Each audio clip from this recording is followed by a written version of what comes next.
السلام عليكم ورحمة الله وبركاته. الحمد لله الحمد لله، ألف مبروك يا جمهور الزمالك، ألف مبروك يا نادي الزمالك. ماتش ضغط أعصاب مش طبيعي بصراحة، يعني انتوا هتخلصوا علينا الله يسامحكم. الحمد لله. شكرا عدي الدباغ رقم واحد، شكرا عدي الدباغ، شكرا أدم كايد. يا جماعة انتوا نازلين مرعوشين ليه؟ خايفين من ايه؟ دي فرقة تعبانة قوي، مع احترامي طبعا فرقة مستواها السنة دي وحش جدا. ايه عدم الثقه دي وايه الشغل اللي انتوا عاملينه في الملعب في الشوط الاولاني ده؟ يلا الحمد لله الحمد لله رب العالمين. انا مش عارف اتكلم بصراحه، انا كنت مضغوط جدا جدا جدا يعني مش عارف اعتب على معتمد جمال ولا، بس هو في ايه؟ ربنا سبحانه وتعالى من علينا وكرمنا بهديه. مفيش لعيب كوره انا ما شفتش في حياتي لعيب كوره ينزل ربع ساعه يكسب فرقته وياخد ويطلع تاني. يا رب ما تكونش اصابتك كبيره يا اخواني يا الفينا، يا رب. انت لعيب كبير قوي، انت حاجه جوهره بصراحه، فعلا انت لعيب برازيلي. الحمد لله ربنا من علينا بالمكسب. هانت فاضل نقطة، نقطة يا شباب، نقطة يا وحوش، نقطة. مش هنلعب على نقطة، هنلعب على مكسب بإذن الله. بس اعملوا حسابكم إن الماتش الأخير في الدوري مش هيسيبوه لكم بسهولة، هينزلوا يهاجموا، هينزلوا يستقتلوا. وأهو ودينا شفنا الماتش التاني خلص 3-0. ها ماشي، ملناش فيه. خلينا نبص في ورقتنا زي ما بيقولوا كده. الحمد لله. عموما انا مش عايز اقيم حد، انا ما بحبش اقيم حد. المهدي سليمان النهارده باذن الله هتكون الصده اللي صدها في الاخر دي صده الدوري. محمود بنتايج انت راجل، انت راجل. يا احمد يا فتوح ارحمنا شويه، ارحمنا. والمصحف عارفين انت لعيب حريف. يا عبد الله يا سعيد العب على قد مجهودك. يا ناصر يا منسي كتر خيرك بقى، متشكرين منك قوي، متشكرين منك. اتكل على الله، مش عايزينك تاني، فاهم؟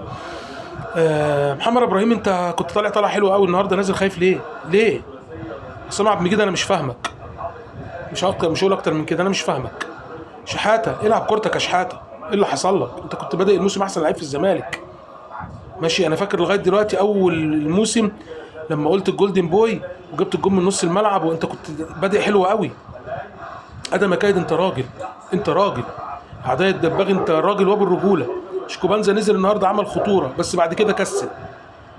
مفيش بقى محمد يا سيد انت مش فاهم، انا مش فاهمك. انت في دماغك انت عايش في عالم موازي بصراحه. بصراحه محمد اسماعيل مش هحكم عليك، انت لعبت كويس ماشي. انا مش عايز اقيم غير جمهور الزمالك بصراحه، والله العظيم انا عايز اضرب مليون تعظيم سلام.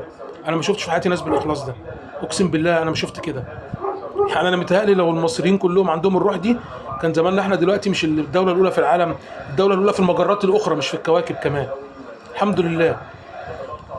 كابتن معتمد انت كنت بتكاتشن احسن من كده بكتير قوي، وكانت دماغك شغاله عن كده. مالك مضغوط ليه؟ سيبكم من كل اللي بيعوا حواليكوا، دول بيعوا والله عشان يلهوكوا اقسم بالله. واحد يطلع في قطع في الفيرود بتاعك، وناس تطلع مش عارف تتكلم في حكامه، وواحد متخلف عايش بره اخوانجي هربان. الكلب اللي اسمه علاء صادق، الكلب اللي اسمه علاء صادق، ها عمالين يقولوا لكم اي كلام والله عشان يلهوكوا بيه. قال احنا اللي الحكام بيجاملونا. النهارده الراجل بصراحه مش عارف، يعني مش لاقي له حل، عايز يخلص علينا باي طريقه. الحمد لله. وربنا ان شاء الله باذن الله يجبرها بالستر، باذن الله يجملها بالستر. ركزوا في افريقيا، هتديكوا دفعه جامده قوي. لو اخدنا افريقيا باذن الله بنسبه 99% احنا ابطال الدوري كمان، وباذن الله الحمد لله لازم نعمه تتميز الصالحات وربنا هيجملها بخير باذن الله. الف مبروك يا جمهور نادي الزمالك، الف مليون مبروك. السلام عليكم ورحمه الله.